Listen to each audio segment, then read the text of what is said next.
Hello, happy Rare Disease Month. I actually have 2 of them. No, 3. Hang on. I'm going with 3. One of them is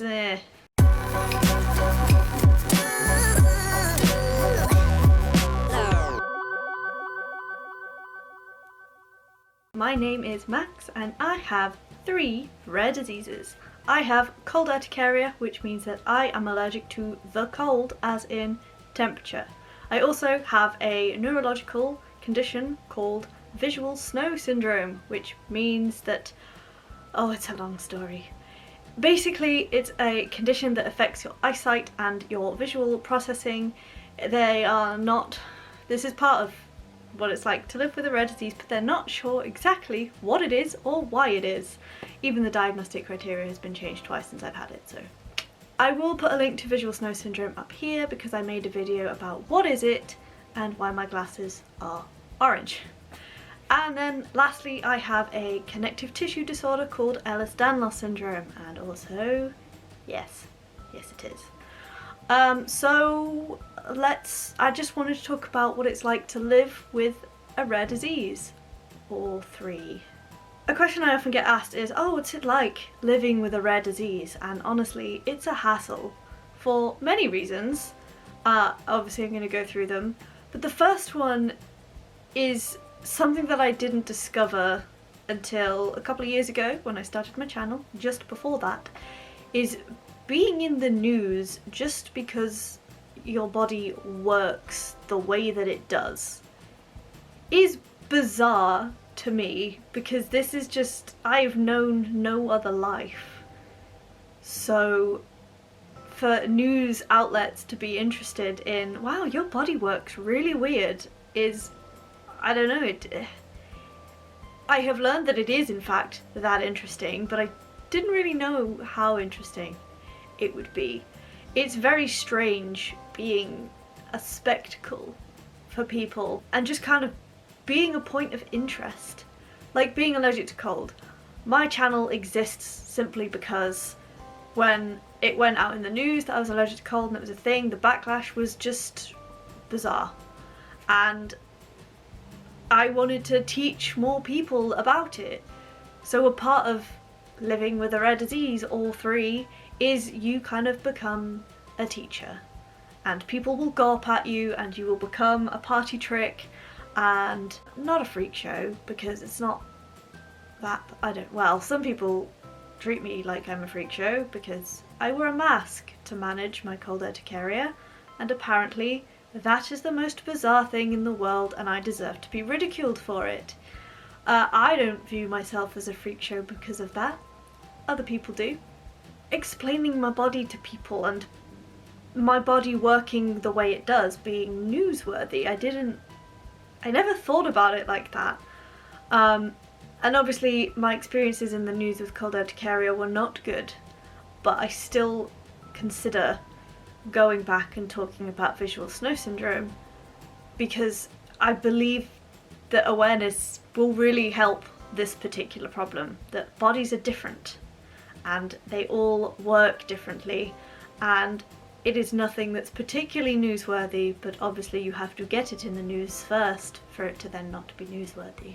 Which leads me on to my next point. I've already talked about it a little bit because I'm a mess, I had too much coffee. Is just constantly having to explain it to strangers. Because obviously not everyone knows what it means to have cold urticaria or visual snow syndrome or Ehlers-Danlos syndrome.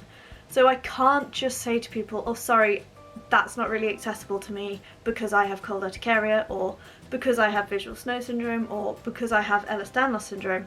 I have to really explain it to people because we're not at a point yet where we can just say something isn't accessible and then people will just fix it. They want to know why, what part of why makes it inaccessible, and then there's follow-up questions, at least in my experience. So, oh hey, do you want to go on a hike with me? I'm like, that's not super accessible to me because I have Ehlers-Danlos syndrome. I'm like, oh, what does that mean? Oh, it's a connective tissue disorder which results in hypermobility and joint dislocations and most of all pain. Oh, How does that work? What do you mean you dislocate all the time? And then you just have to like explain it. Or, oh hey, do you want to go ice skating with me? And I'm like, I can't really, I have cold urticaria. Like, what's that? What does that mean? How does that work? All fine questions, don't stop asking, but it does get tiring just having to constantly explain it to people who perhaps you'll never see again.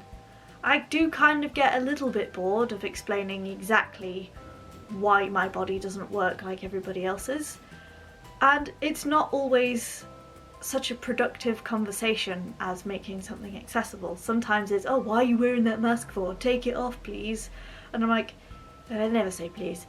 But they're making comments about my mask and saying you need to take it off for whatever reason, and I'm literally in an environment where if I'm breathing the air, my throat will swell up. And I don't want to do that for obvious reasons. And yet people are demanding to know why I won't take the mask off. And then we have the really invasive questions, which serve pretty much no purpose other than satisfying curiosity. And I don't really like that. That's not a fun part of my day. As I said, I welcome questions. Like, I run a YouTube channel all about it. Please ask me questions.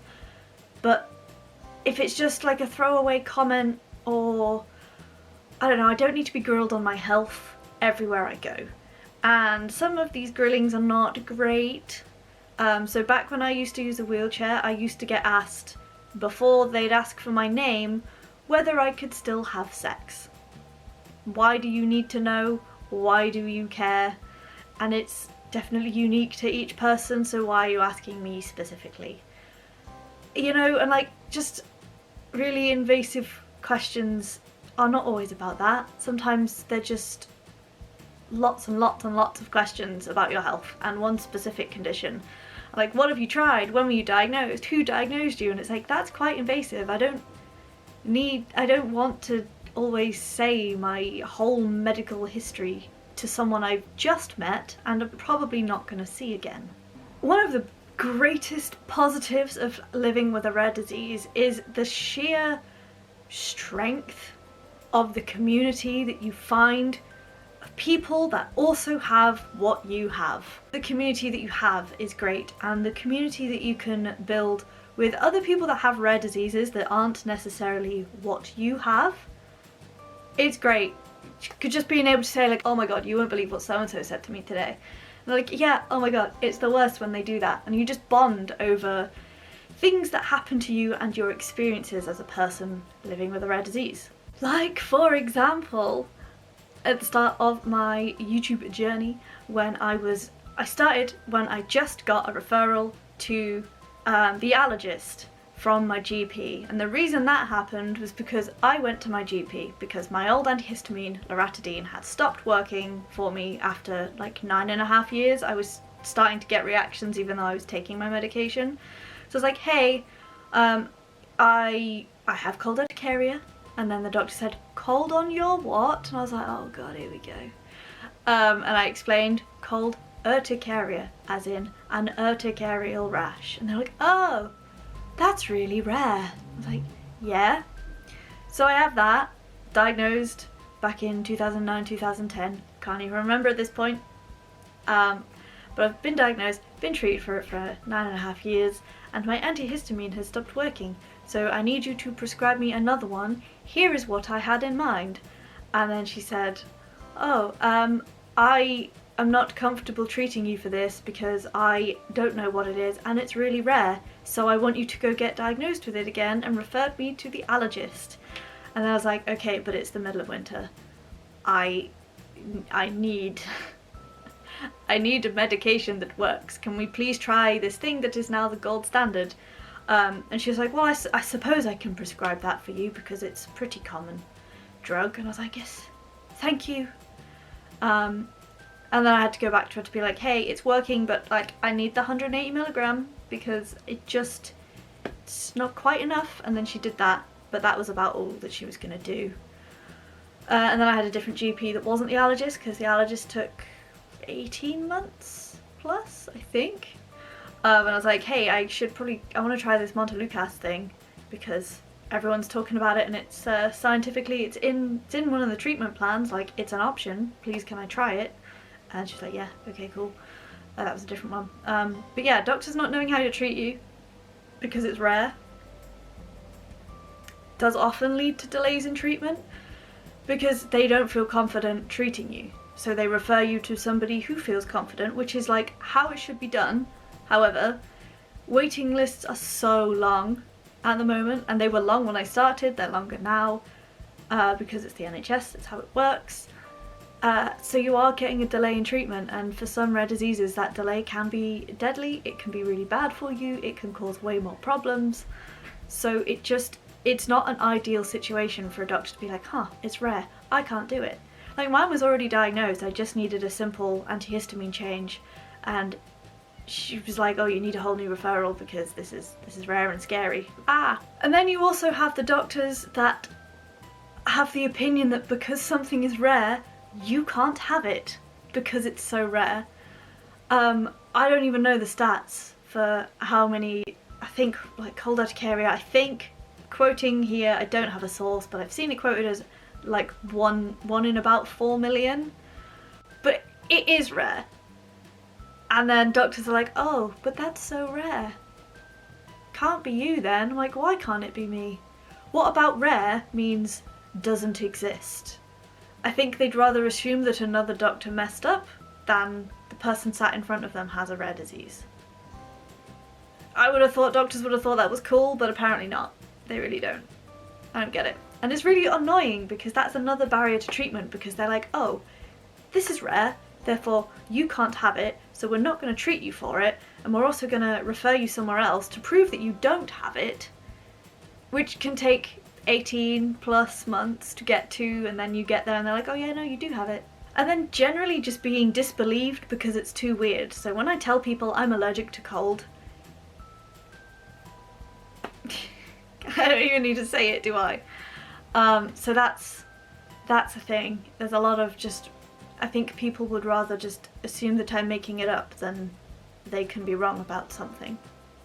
It really frustrates me because again, I have to explain to strangers that yes, really, no, I'm not making up. Yeah, no, it actually does happen. Here's exactly how. Like, I've had to become an expert on all of my diseases just to convince people that they're real and then that I have them. It's very weird. And why? Just why? Just because it's weird, that doesn't mean it doesn't exist. I don't know. It's a weird life. Living with a rare disease also means making a whole YouTube channel about that disease and then the subsequent diseases that you develop and get diagnosed with, because that's how your body has decided to work.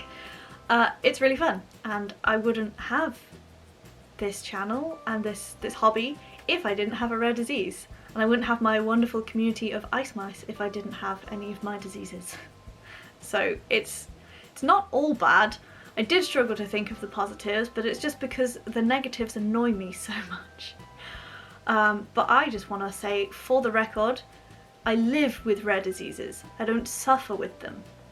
I have moments where I am suffering at the hands of my diseases, but a lot of the time it's because I didn't want to wear a hat outside because I have cool hair now and I want to show it off. And it's been too cold and it's resulted in pain and allergies. My fault. Totally my fault. I don't necessarily suffer with them. Even visual snow syndrome and even dislocating joints on a regular basis, I don't suffer with them, I live with them. It's not all negative. It's just my life. I just have to adapt. I've got all of these things of how I live my life. I just have to do it a little bit differently. And it's made me an excellent problem solver, and I'm really good at noticing patterns, because you don't figure out you're allergic to cold without noticing a pattern. And on a bit more serious note, when you have a rare disease, the scientific research is always slower, because the way research works and the way Big Pharma works, if there is a disease that is affecting millions of people across the globe, they're going to research that more than a disease that affects 1 in a million, because that's kind of where the money is. And I'm not not saying I don't want this to be a big pharma creates customers, not cures. No, but you do need money to fund the drugs, and there will not be enough money from these rare diseases to focus all of the time and effort and money needed. Like, you won't make that back. So the research is a little bit slower, and it's often the result of charity funding, charity fundraisers, and organisations specifically fundraising for that illness. And I don't even think there is one for cold urticaria. I don't think anybody cares. I really don't, like, research-wise.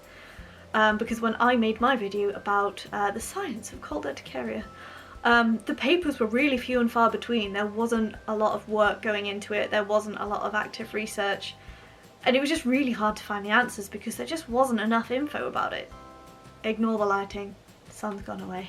So yeah, research is really lacking for all of my diseases. Ehlers-Danlos syndrome is on the up. More people are doing research into it, and they are looking for more genetic markers for all of the different types of Ehlers-Danlos syndrome, which will make for a much easier diagnosis, and that is the first step to good treatment. But yeah, life with rare diseases is waiting forever just for one research paper, which is fun. But also, life with rare disease is becoming an expert on your own diseases because you have read all of the papers, because there are not that many of them. Jokes aside, research can be really slow, which means treatment, diagnostics, cures, all really slow. Will I see one for any of my diseases in my lifetime? Probably not. I'm okay with that. So, happy Rare Disease Month. Don't forget to like this video if you have enjoyed it. Drop a comment with your thoughts. If you live with a rare disease, let me know how life is for you.